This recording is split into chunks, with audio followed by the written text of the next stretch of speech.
এলার সাথে খারাপ ব্যবহার করায় নেহার সঙ্গে বিয়ে ভাঙল গোড়া। হ্যাঁ বন্ধুরা, সম্পূর্ণটা জানতে ভিডিওটা প্রথম থেকে শেষ পর্যন্ত দেখতে থাকুন। ধারাবাহিকের শুরুতে দেখা যায় বাড়ির সকলে তো নাচে গানে মেতে উঠেছে। এলা এদিকে মনে মনে বলছে এখানে সকলে নাচে গানে মেতে উঠেছে, এই সুযোগ, এই সময় যদি দলিলটা না বের করতে পারি তাহলে আর কোনোদিনও বের করতে পারবো না। এই বলেই এলা আস্তে আস্তে উপরে উঠে যায়। অপরদিকে দেখা যাচ্ছে বিক্রম বাবু তো টেনশন করছে, বলছে এলা ম্যাডাম কি এখনো দলিলটা পেলো না? এতক্ষণে তো ফিরে আসার কথা, এখনো ফিরছে না কেন? এদিকে দেখা যাচ্ছে এলা তো নেহার ঘরে ভালো করে সার্চ করেছে কিন্তু কোথাও কোনো জিনিস পায়নি।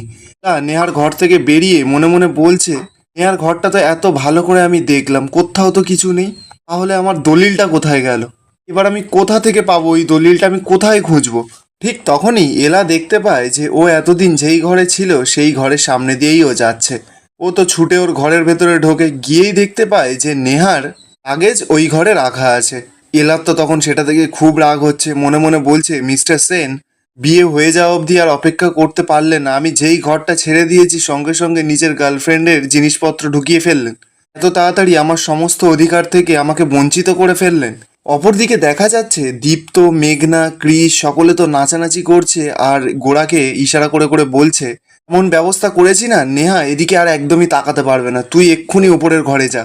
মেঘনাও তখন নাচতে নাচতে গোড়াকে বলছে ঘরের ওপরে সব দলিল রাখা আছে, ওই যে সুটকেসটা আছে দেখতে পাবি, ওর ভেতরেই সব কিছু আছে, এক্ষুনি চলে যা। গোড়া তো এবার ওদের কথা শুনে আস্তে আস্তে করে ওপরে চলে যায়। এদিকে নেহা তো নিজের নাচে নিজেই ব্যস্ত, আর নেহাকে নাচে ব্যস্ত রেখেছে মেঘনা, দীপ্ত, ক্রিস সকলে মিলে। অপরদিকে দেখা যাচ্ছে এলা তো নেহার লাগেজটা পুরো খুলে খুলে সমস্ত জামা কাপড় ছড়িয়ে ছিটিয়ে রেখে দিয়েছে। এবার এলা তো ঠিক দলিলটা হাতে পেয়ে যায়। এবার এলা শুনতে পায় কেউ যেন ওপরের দিকে আসছে, ঠিক সঙ্গে সঙ্গেই তো এলা ওখান থেকে কেটে পড়ে দলিলটা নিয়ে। দেখা যায় গোড়া ওই ঘরে চলে এসেছে। গোড়া তো এসে দেখেই অবাক, ও দেখতে পাচ্ছে যে নেহার লাগেজ থেকে সমস্ত জামা কাপড় ছড়িয়ে ছিটিয়ে খাটের ওপরে ফেলা আছে। গোরা মনে মনে বলছে এই জিনিসপত্রগুলো এইভাবে কে ছড়ালো, নেহা তো এইদিকে আসেনি। এবার এলা তো ঘরের একটা জায়গাতে লুকিয়ে আছে, ও সেটা দেখে মনে মনে বলছে আপনার গার্লফ্রেন্ডের জিনিসে হাত দিয়েছি বলে আপনার খুব রাগ হচ্ছে তাই না? চিন্তা নেই, আপনাদের ঘরে বা আপনাদের জীবনে আর এই এলা কোনোদিনও পা রাখবে না। আমি একবার এই দলিলটা নিয়ে এই ঘর থেকে বেরিয়ে যেতে পারি, তারপর আর কোনো দিনও এই ঘরে আর আসবো না।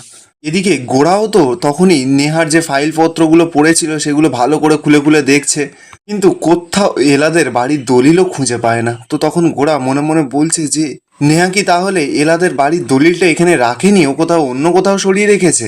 এলা তো সেগুলো দেখে কিচ্ছু বুঝতে পারছে না, বলছে উনি আবার কি খুঁজছে এরকম ভাবে। কিন্তু এলা তো জানেই না যে গোরা ওর ভালোর জন্যই দলিলটা খুঁজছে ওখানে বসে বসে। এবার এলার সঙ্গে এমন একটা কাণ্ড ঘটে যেটার জন্য তো আমরা কেউ প্রস্তুত ছিলাম না। বিক্রমবাবু অনেকক্ষণ অপেক্ষা করার পর এলার ফোনে হঠাৎই সেই সময় ফোন করে।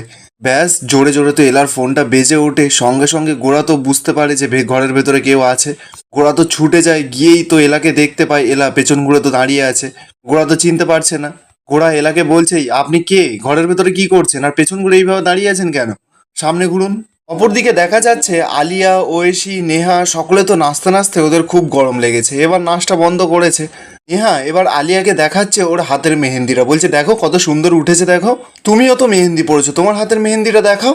এবার আলিয়া যেই নিজের হাতের মেহেন্দিটা নেহাকে দেখাবে, সঙ্গে সঙ্গে তো আলিয়া দেখতে পায় যে ওর হাতের মেহেন্দিটা ওর বরের নাম না লিখে লকআপের মানে যে হাত করার যে সাইনটা সেইটা এঁকে দিয়েছে। সেটা দেখেই তো নেহা ঐশী এবার পুরো হাসাহাসি শুরু করে দিয়েছে।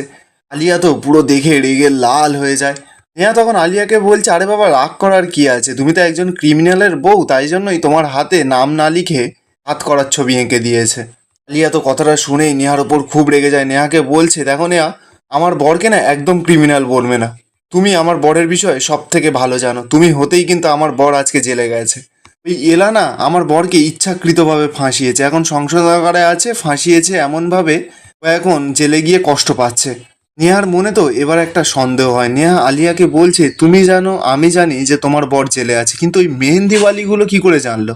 এবার নেহা আলিয়া মিলে সেই মেহেন্দি করা মেয়েগুলোকে খুঁজতে শুরু করে দিয়েছে, কিন্তু ওরা তো কোথাও খুঁজে পায় না। আলিয়া তখন নেহাকে বলছে দাদাভাইও কিন্তু এখানে নেই আর মেহেন্দিওয়ালিগুলোও এখানে নেই, তাহলে ওরা সবাই কোথায় গেল? অপরদিকে দেখা যাচ্ছে এলা তো এবার গোড়ার কাছে ধরা পড়ে গেছে। এবার এলা কি করবে, মুখটা লুকিয়ে ওখান থেকে যেই পালাতে যাবে গোরা তো এলাকে জোর করে ওর মুখটা দেখবেই, ওকে তো কিছুতেই ছাড়বে না, জড়াজড়ি করছে। ঠিক সেই সময় এলা আর গোরা গিয়ে খাটের ওপরে পড়ে যায়। ব্যাস, দুজনের মধ্যে তো এবার একটু শুভদৃষ্টি হয়ে যায়, দুজন দুজনের দিকে তাকিয়ে চোখই ফেরাতে পারছে না। কিছুক্ষণ পর এলা এবার গোরাকে বলছে যে, এই আপনাকে বলেছি না আমার গায়ে একদম হাত দেবেন না, আপনি আমার গায়ের ওপরে এসে পড়লেন কেন? আমাকে এক্ষুনি ছাড়ুন। গোরা তখন মিষ্টি করে এলাকে বলছে যে, আমি যদি ছেড়ে দিই তাহলে যাবেন কোথায় আপনি? আর আপনি এখানে কি করতে এসেছেন?